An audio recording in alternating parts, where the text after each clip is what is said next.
Welcome to NTV. నేను మీ భవ్య. ఇప్పుడు ఒక స్టోరీ డిజైన్ చేసి మనతో స్క్రీన్ ప్లే చేసిన తర్వాత ఆ స్టోరీ హీరో అయితే అందులో ఉన్న స్టార్స్ అందరూ కూడా హీరోస్ స్టార్స్ అవుతారనమాట. సో ఇప్పుడు మనకి కొత్తపల్లిలో ఒకప్పుడు అసలు ఏం జరిగింది, అందులో హీరోని ఇప్పుడు స్టార్ ఎలా చేస్తున్నారు, ప్రవీణ పర్చూరి గారు కేర్ ఆఫ్ కంచరపాలెం తర్వాత మరి ఈ మూవీతో ఎలా ఎంటర్టైన్ చేస్తారు. ఇప్పుడు మన ముందు hero and director cum producer cum Praveena Paruchuri గారు కూడా మన ముందున్నారు. డీటెయిల్స్ అన్నీ మీకు కావాల్సినవన్నీ అడిగి తెలుసుకుందాం. నమస్తే మ్యామ్, ఎలా ఉన్నారు? హలో మనోజ్ గారు, చాలా సీరియస్గా ఆలోచిస్తున్నట్టున్నారు మూవీ గురించా లేకపోతే మీ క్యారెక్టర్ గురించా? సినిమా ఇంకో వారంలో రాబోతుంది. ప్రవీణ గారు చాలా కష్టపడి ఈ సినిమాని తెరకి తీసుకొస్తున్నారు. సో మాకుండే వేగంగా కొట్టుకుంటుంది. సో అందరు టు బి హానెస్ట్, మీరు మనకి ప్రీ రిలీజ్ ఈవెంట్లో చెప్పారు థియేటర్కి రండి అని. But care of Kancharapalem and Praveena Paruchuri గారి నేమ్ విన్న తర్వాత డెఫినెట్లీ రాకుండా ఉండరు. అండ్ ఈ మూవీ ఈ క్యారెక్టర్ తర్వాత ఫస్ట్ మీ దగ్గరికి ఎందుకు వచ్చానంటే మీరు లైఫ్లో ఒక కొత్త టర్న్ తీసుకుంటుందని అనుకుంటున్నారా? నా లైఫ్లో ఒక ఇంటర్వల్ బ్లాకా లేదా క్లైమాక్స్ అని 18వ తారీఖు మనకు తెలుస్తుంది. ఓకే, సో ఆ రోజే మనం డిసైడ్ అవుతాం. ఓకే, సో ఇప్పుడు ప్రవీణ గారు మిమ్మల్ని చూసిన తర్వాత లైక్ ఒక హార్ట్ ఆలింగనం చేసుకుంది అంటారు చూసారా, లైక్ ఐస్ తోటి ఐ ఫీస్ట్ లాగా అనమాట. సో ఒక మంచి ఫిలిం అదంతా తీసిన తర్వాత న్యాచురల్గా ఒక విలేజ్ బ్యాక్డ్రాప్లో కూల్గా ఒక మంచి స్టోరీ బిల్డ్ చేయొచ్చా అని అందరికీ ఒక క్వశ్చన్ మార్క్ వచ్చింది. సో ఈ కొత్తపల్లిలో ఒకప్పుడు ఎలా స్టార్ట్ అయింది, దీని జర్నీ ఎలా స్టార్ట్ అయింది? జస్ట్ నాకు తెలిసిన వ్యక్తి లైక్ ఉమామహేశ్వర్లో పనిచేసిన వ్యక్తి, ఆయనకు తెలిసిన ఫ్రెండ్తో ఒక కథ ఉంది వింటావా అన్నారు. సో విన్నాను, బాగానే ఉంది. సో అది ఎలా తీయాలి, దే వాజ్ ఆ కథలో నేరేషన్లో చాలా ఎక్స్ట్రా ఉందన్నమాట. బట్ దాంట్లో నా ఒపీనియన్గా కమర్షియల్ ఎలిమెంట్ ఉంది. ఓకే, సో దాన్నంతా కొంచెం క్లారిఫై చేసి ప్రాపర్గా స్క్రీన్ ప్లే దాకా తీసుకొస్తే వర్కౌట్ అవుతుంది అని నాకు అనిపించింది. ఎస్పెషల్లీ నా దగ్గర నుంచి వస్తే లైక్ అంటే మీ కైండ్ ఆఫ్ పర్స్పెక్టివ్ నుంచి వెళ్తే అది ఐ థింక్ అంటే వేరే వాళ్ళ దగ్గర ఎందుకంటే 2 సినిమాలతో ఒక థీమ్ ఎస్టాబ్లిష్ అయింది కదా.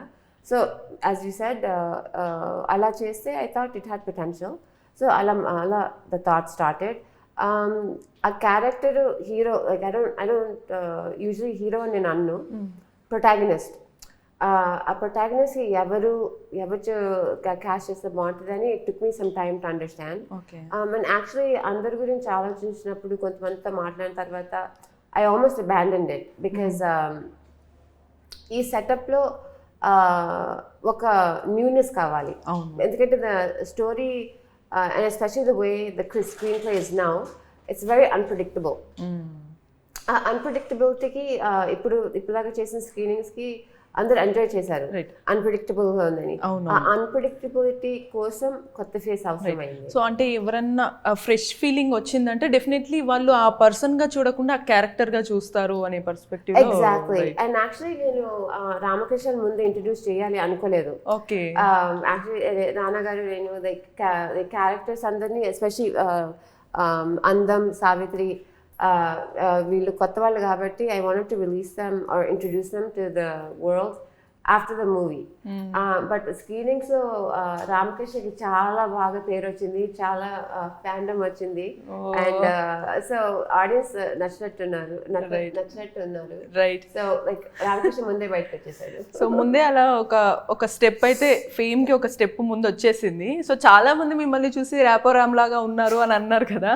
సో మీరు ఎలా అనుకున్నారు, అరే నేను ర్యాపోరామ్ లాగా ఉండటం ఏంటి, నేనే అని అనుకున్నారా లేకపోతే మీ ఫీలింగ్? కాకినాడ వైపు వెళ్తున్నాం, ప్రతిసారి రోడ్డు మీద బండి ఆపి దిగితే వస్తారు ఫోటోలు తీసుకోవడానికి. చూసి మళ్ళీ షాక్ అవుతారు, ఏంటి ఇలా ఉన్నారు మీరు, అదో మీరు మీ అన్న అని అడుగుతారు. నేను అది చాలా హ్యాపీగా ఫీల్ అవుతుంది, ఎందుకంటే నేను కూడా రామ్ పోతుని ఫ్యాన్. సో ఓకే, సో మీ యాక్చువల్ గడ్డివాం దగ్గర ఏం జరిగింది ఇంతకి? మరి థియేటర్లో చూడాలి చెప్పేస్తే మరి ఇంకెందుకు. ఈ క్యారెక్టర్ గురించి ప్రవీణ గారు మీ దగ్గరికి వచ్చినప్పుడు డిస్క్రైబ్ చేస్తుంటే అసలు యాక్చువల్లీ ఏదన్నా సరే ఒక ఆర్టిస్ట్కి ఆపర్చునిటీ వచ్చినప్పుడు డెఫినెట్లీ వెళ్ళాలి అనే థాట్లో ఉంటుంది. సో మీరు దీన్ని యాక్సెప్ట్ చేయాలి అనే థాట్కి వచ్చారా లేకపోతే డైరెక్ట్ చేసేయాలి అనే మైండ్ వచ్చిందా మీకు థాట్? జర్నీ స్టార్ట్ చేసినప్పుడు యాక్ట్ చేయాలి, దీన్ని అలా నటించాలి క్యారెక్టర్ని అని చాలా ఆలోచించేవాడిని. ఆ తర్వాత ఆలోచించడం ఆపు అని చెప్పారు. ఆలోచించడం ఆపు, జీవించు అని చెప్పారు. ఈ జీవించడం ఎలాగా, ఆలోచించకుండా ఎలా జీవించడం, ఆలోచించడం ఆపండి అని మీరు చెప్పాక జీవించమంటే జీవించడం గురించి ఆలోచించారు. అది ఆలోచన ముందు వస్తుందా, ఫీలింగ్ ముందు వస్తుందా అన్న థాట్లో కోడి ముందా గుడ్డు ముందా అన్నట్టు అది ఓకే. డైరెక్ట్గా ఫీలింగ్ స్టార్ట్ అయ్యి ఆ క్యారెక్టర్ ఏం ఫీల్ అవుతుందో అలాగే ఆలోచిస్తూ అలా జీవించడం కూడా మొదలుపెట్టాను. ఈవెన్ ఆ స్లాంగ్ కూడా మీకు టఫ్ అనిపించిందా, లేకపోతే మీరు దానికి కూడా ఏమైనా థింక్ చేసి ఇలా చేస్తే బాగుంటుందని మౌల్డ్ చేసుకున్నారా? అంటే కొత్తపల్లిలో ఒకప్పుడు మేము షూట్ చేసిన లొకేషన్ నేను పుట్టిన ఇంటి నుంచి 3 గంటలు దూరం. సో నేను మాట్లాడే భాష కూడా అదే. నేను పుట్టింది వైజాగ్లో. Okay okay. సో నేను పుట్టి పెరిగింది వైజాగ్లో కాబట్టి నేను అదే భాష మాట్లాడతా. నాకు అది పెద్ద ఇబ్బంది కలగలేదు. So okay. ఈ క్యారెక్టర్స్ అనేవి మీ స్టోరీలో ప్రతి క్యారెక్టర్కి ఇంపాక్ట్ ఉంటుంది, ఓన్లీ ఈ హీరో అని కాకుండా. సో ఈచ్ అండ్ ఎవ్రీ క్యారెక్టర్కి ఆ ఇంపాక్ట్, అండ్ ఇందులో మీరు కూడా యాక్ట్ చేశారు. సో ఆ క్యారెక్టర్స్ని మీరు ఎలా డిస్క్రైబ్ చేస్తారు? అందరూ shades of grey. I think కొత్తపల్లిలో ఒకప్పుడు అంటే ఇదొక చిన్న ప్రపంచం, మన పెద్ద ప్రపంచాన్ని రిఫ్లెక్ట్ అవుతుంది. So it's basically everybody shades of grey. Now everybody is opportunist. Just not Ramakrishna, Appanna కాదు, రెడ్డి గారు కాదు, everybody is opportunist. And not in a negative way. మన లైఫ్ అది, లైక్ లైఫ్లో we do what we want or what we need, మన self interest. దాంట్లో కొంతమంది మారల్గా కొన్ని లైన్స్ క్రాస్ చేస్తారు. ఆ మారల్గా లైన్స్ క్రాస్ చేసిన వాళ్ళకి they have a certain closure. So అట్లాంటిది అనమాట. But everybody shades of grey. Mixed emotions. Like care of కంచరపాలెంలో ఒక స్టోరీ అంతా వెళ్ళి ఎండ్లో ఆ ట్విస్ట్ అదంతా చూసాక చాలా మంది షాక్ అయ్యారు. And at the same time కొన్ని మూమెంట్స్లో ఎలా అంటే ఈవెన్ మీ ఇంక్లూడింగ్ మీ మూవీ చూసేటప్పుడు కొన్ని సీన్స్లో ఎక్కి ఏడ్చారు. సో అలా ఇట్లా ఇందులో కూడా అంత ఎమోషనల్ సీన్స్ ఉండే ఛాన్సెస్ ఉంటాయా? No. ఇది ఒక light hearted, it's a light-hearted, quirky, it starts off as a comedy and you're really laughing at the protagonist. And antike I wanted a new actor that was okay, that the audience was laughing at not at him but at the character. So మనం నవ్వుతాము, ఆయన చిక్కుల్లో పడినప్పుడు వికరిస్తాము, చాలా light హార్ట్గా start అవుతుంది. ఎండింగ్లో ఒక చిన్న ఎంతైనా నా సినిమా కాబట్టి ఒక సఫిస్టికేటెడ్ సెన్సిబిలిటీ ఉంటుంది, ఒక పెద్ద విషయం లైక్ దేవుడి గురించి. బట్ అంత ప్రేమ, like Kancharapalem was obviously about love, about a guy, పాపం he's 49 years old, లైఫ్ అంతా ఫెయిలియర్స్, లవ్ ఫెయిలియర్స్, పేరెంట్స్ చనిపోతారు. Like it's not that type of heavy. This is much more towards, నేను అంటాను అది లుక్ విలేజ్లో కొత్త వాళ్ళతో అయినా హార్ట్ మాత్రం it's very commercial. It's about enjoyment and entertainment. And cinema చూసినాక కొంచెం ఆలోచిస్తే that's more than enough for me. So I think the audience, I want them to expect definitely in the beginning oka light-hearted comedy, and second half koncham dramatic turn తీసుకుంటుంది. And అక్కడ కూడా నేను అనుకుంటున్నాను wow అంటారు అని అనిపిస్తుంది. So we have to see.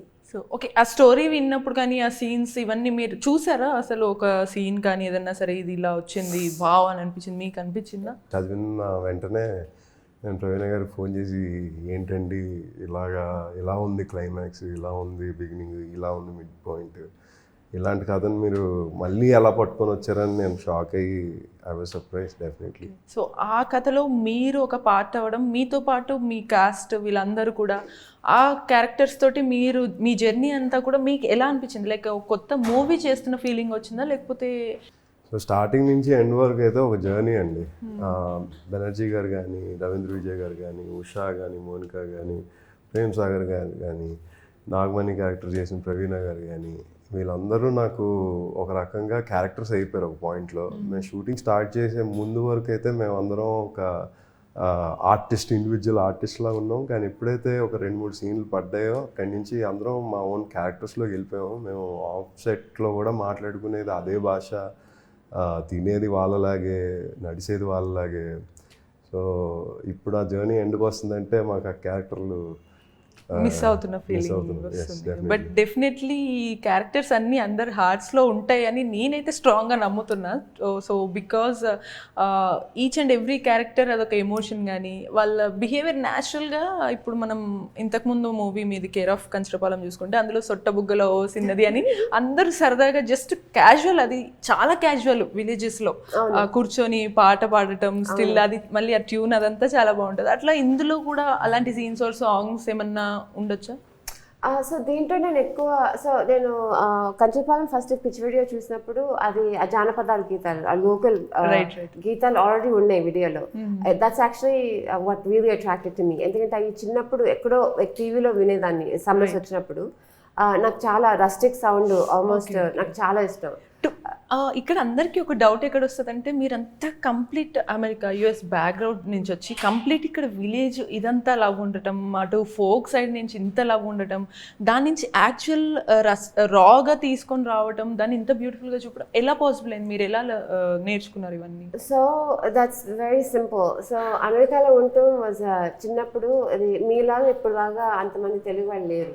So మాది చిన్న కుటుంబం, మమ్మీ డాడీ నేను. మమ్మీ డాడీ చాలా కష్టపడేవాళ్ళు, రాత్రి పగలు 2 పని చేసేవాళ్ళు. నేను ఒక్కదాన్నే ఉండేదాన్ని చిన్నప్పుడు. ఫస్ట్ బేబీ సిటర్ ఉండేది, అండ్ తర్వాత నేనే ఉండేదాన్ని. నాకు ఎందుకో మరి కార్టూన్స్ కన్నా తెలుగు సినిమాలు నాకు చాలా ఎంజాయ్మెంట్ వచ్చేది. చిన్నప్పటి నుంచి like 3, 4 I don't know why cartoons ఎక్కువ వాచ్ చేయలేదు, సినిమాలు చూసేదాన్ని.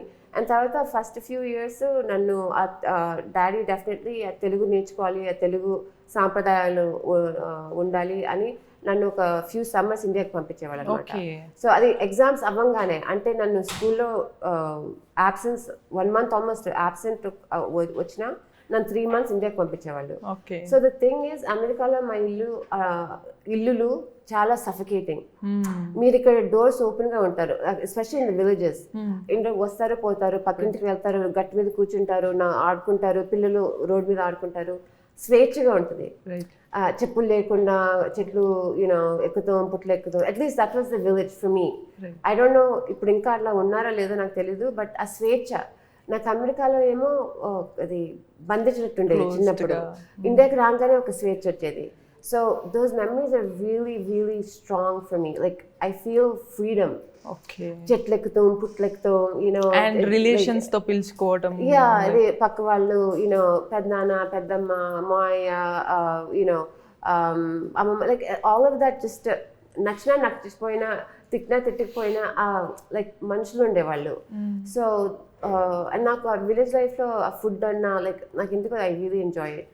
సో ఇక్కడ ఈ సినిమాలో జానపదాల గీతాల కన్నా నేను I want actually little more commercial. So Mani Sharma గారు సాంగ్స్ చేస్తారు, నాకు చాలా ఇష్టం. And I hope the audience really likes it. I think ఇవాళ రేపు ఒకటి రిలీజ్ అవుతుంది, నా ఫేవరెట్ సాంగ్. సో ఇప్పుడు నెక్స్ట్ మీకు ఆశాపాశం సాంగ్ తర్వాత ఇది స్ట్రాంగ్ గా మీ మూవీస్ లో ఇది ఒక లిస్ట్ లోకి వచ్చే ఛాన్సెస్ ఉండొచ్చు అయితే? I hope so. As a more fun song. Aashapaasham is a very philosophical song. So చాలా మంది వాళ్ళ లైఫ్ ఎక్స్పీరియన్సెస్ తో కనెక్ట్ అవుతారు. దిస్ ఇస్ ఈ సాంగ్స్ అయితే definitely peppy, fun. I'm hoping the boys will really like it. It's really ఒక riddle అనమాట. తర్వాత ఇంకా దీనికి కొరియోగ్రఫీ కూడా చేశాను. సో ఆబ్వియస్లీ కంచరపాలెంలో లేదు, I really wanted choreograph songs. ఈ బీట్ విన్నాక ఒరిజినల్లీ యాజ్ యూజువల్ ఈ సినిమాల్లో మాంటాజెస్ చేస్తారు, but I really wanted a choreography for this. And అలా అని ఇంకొకటి ఉంటుంది which is my version of I don't want to say item song, but ఒక ఫన్ డాన్స్ ఉంటుంది లైక్ విలేజ్ లో ఉండే ఒక అందరి ఎంజాయ్మెంట్ కి ఏది ఎక్స్పెక్ట్ చేస్తారో దానికి తగ్గట్టు యూనిక్ స్టెప్ అయితే తీసుకున్నారు ఈసారి కొంచెం విలేజ్. ఇది కొంతమంది ఈ లుక్ చూసి ఆటోమేటిక్ గా ఫిల్మ్ ఫెస్టివల్స్ పంపిస్తాం ఇది అది అని. లైక్ ఒక ఫిల్మ్ ఫెస్టివల్ కట్ చేద్దాం అనుకున్నా. Like I don't actually care about film festivals. మన రాజగారితో మాట్లాడి నాకు అంత తెలివి లేదు ఫిల్మ్ ఫెస్టివల్స్ చేసే ఒక సినిమా. మేబీ ఒక ఆర్ట్ ఫిల్మ్ ఉంది నాలో, అది కొంచెం ఎక్స్పీరియన్స్ వచ్చినాక ఆ కథ ఎలా చెప్పాలో ఆ టాలెంట్ వచ్చినాక చేశాను.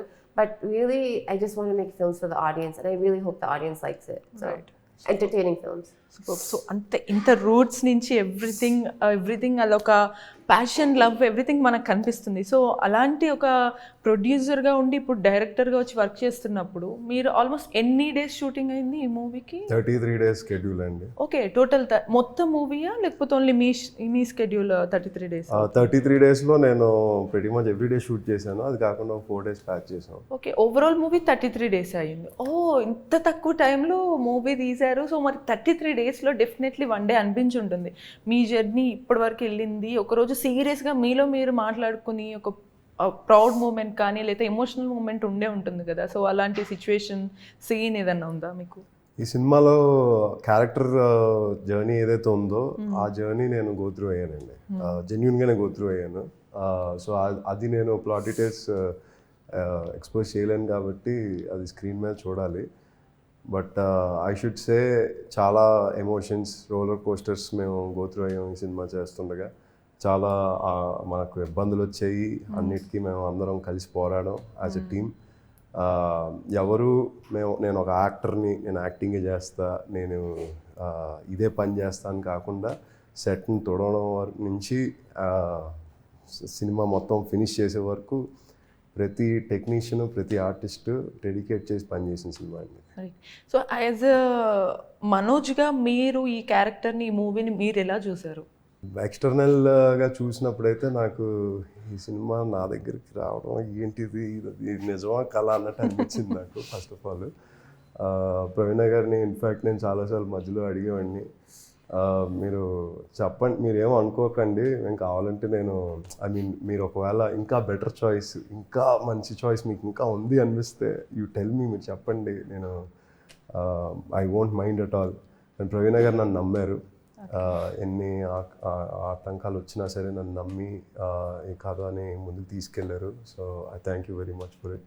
ఈ మూవీ అదంతా కూడా ఈ సినిమాటోగ్రఫీ కానీ ఈ డిఓపి గురించి కూడా మీరు స్పెసిఫిక్గా తీసుకున్నారు, ఈవెన్ అది కూడా మెన్షన్ చేశారు. యాక్చువల్గా మోస్ట్లీ మూవీస్ అంటే ఒక స్క్రీన్ ప్లే లేకపోతే అవుట్పుట్ గురించో ఇవి మాట్లాడతారు, బట్ మీరు ఎక్కువగా టెక్నికల్ టీమ్ గురించి మాట్లాడుతున్నారు every time, like light mens గురించి కానీ డిఓపి గురించి.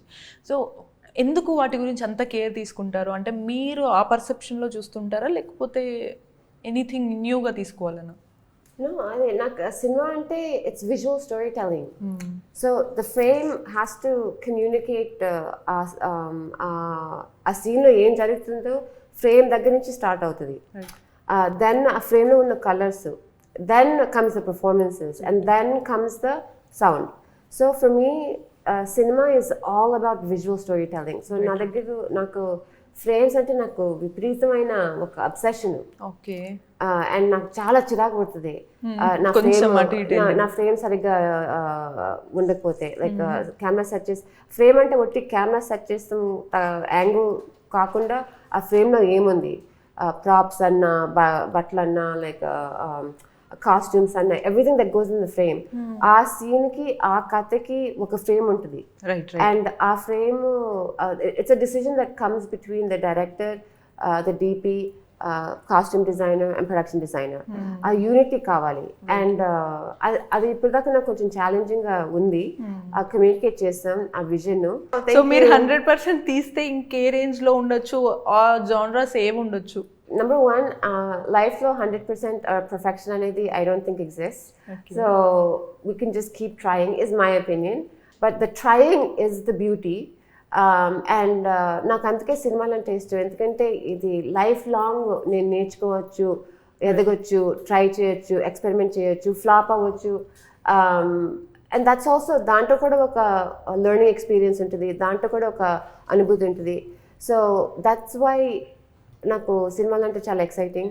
ముందు ఈ సినిమాతో డ్యాన్స్ సినిమాటోగ్రఫీతో ఎక్స్పెరిమెంట్ చేశాను, డాన్సెస్తో ఎక్స్పెరిమెంట్ చేశాను, డ్యాన్స్ కొరియోగ్రాఫ్తో, స్టంట్స్ ఉన్నాయి, విఎఫ్ఎక్స్ ఉంది compared to Kancharapalem.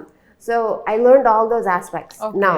So I want to build on those, especially the stunts and especially the dances and action, adventure, and coming out of the village. So ఆశలు ఉన్నాయి ఇప్పుడు, ఎందుకంటే audience 2 సినిమాలు success చేశారు. ఇంకొక cinema తీయొచ్చు అని అనిపించింది. ఈ సినిమా కూడా ఆడియన్స్ చేతిలో ఉంది and I really hope they come and see it in the theatres because I do want to tell more stories. So మీకు ఈ పర్టికులర్ ఇంత డీటెయిలింగ్గా మాట్లాడుతున్నప్పుడు అనిపిస్తుంది కదా, మీరు ఎప్పుడన్నా కొత్తగా బాగా నేర్చుకున్నది ఏంటి ప్రవీణ గారి నుంచి కానీ, ఈ స్టోరీ నుంచి కానీ, ఈ జర్నీ నుంచి, టెక్నికల్గా కానీ యాజ్ అన్ యాక్టర్గా కానీ? ఏది చేసినా ఒక నిజాయితీతో చేయాలి అన్న విషయం అయితే నేను నేర్చుకున్నానండి. అది నా జీవితంలో కూడా నేను ఇంటిగ్రేట్ చేయడం స్టార్ట్ చేశాను. నా జీవితం మారింది. ఆథెంటిసిటీ, నేటివిటీ అని మనం సినిమాలు చూసి మనం మాట్లాడతాం, కానీ వాడి వే ఆఫ్ లివింగే అది. అండ్ సినిమా తీయడంలో కానీ, కథ చెప్పడంలో కానీ, పని చేసే విధానంలో కానీ ఒక నిజం, నిజాయితీ, ఒక పట్టుదల, ఒక డిసిప్లిన్, ఇవన్నీ తీసుకురావడం నేను చేసుకున్న అదృష్టం. Thank you so much. మళ్ళీ ఓకే, సూపర్. సో ఆడియన్స్కి మీరు ఏం చెప్తారు ఫైనల్గా ఈ మూవీ గురించి కానీ? ఎందుకంటే మూవీని ఒక న్యూ పర్స్పెక్టివ్లో చూడొచ్చు అనేది స్ట్రాంగ్గా ప్రూవ్ చేస్తున్నారు ప్రవీణ గారు. సో మీకు తెలుసు ఆడియన్స్ కానీ, ఇప్పుడు వైజాగ్ సైడ్ కానీ మూవీ అంటే ఎలా చూస్తారు, అసలు మూవీ అంటే ఏంటి అనే గూస్ బంప్స్ ఫీలింగ్ అంతా మీకు తెలుసు. సో ఆడియన్స్కి మీరు ఏం చెప్తారు ఈ మూవీ గురించి? కొత్తపల్లిలో ఒకప్పుడు అన్నది ఒక చోటు కాదు, మా గుండెల్లో ఒక చోటు. ఇది రేపు మీ గుండెల్లోకి దూసుకొస్తుంది. మీరు ఎలా అయినా సరే థియేటర్కి వస్తే మేము దూసుకుపోతాం, ఎప్పటికీ ఉండిపోతాం. సో మీరు ఫిక్స్ అయ్యారు కదా ఈ లైన్స్ అన్ని, ప్రీ రిలీజ్ ఈవెంట్లో చెప్పారు, ఇప్పుడు ఫిక్స్ అయ్యారు. సో ఆడియన్స్కి అంటే చాలా స్ట్రాంగ్గా, కాన్ఫిడెంట్గా ఫిక్స్ అయ్యారనమాట. సో మీ మనసులోకి దూసుకురావాలి and at the same time గడ్డివామ్లో ఏం జరిగిందో తెలుసుకోవాలి. కొత్తపల్లిలో ఒకప్పుడు గడ్డివామ్లో ఏం జరిగింది తెలుసుకోవాలంటే July 18th డెఫినెట్లీ థియేటర్స్కి రావాలి. అఫ్ కోర్స్ నేను వెళ్ళిపోతున్నాను. సో మీరు కూడా నాతో పాటు వచ్చి నెక్స్ట్ ప్రవీణ గారికి కొత్తగా మూవీ ఎలా తీయాలో ఒక పర్స్పెక్టివ్ని ఇచ్చేద్దాం మనం. So until then keep watching NTV. Bye.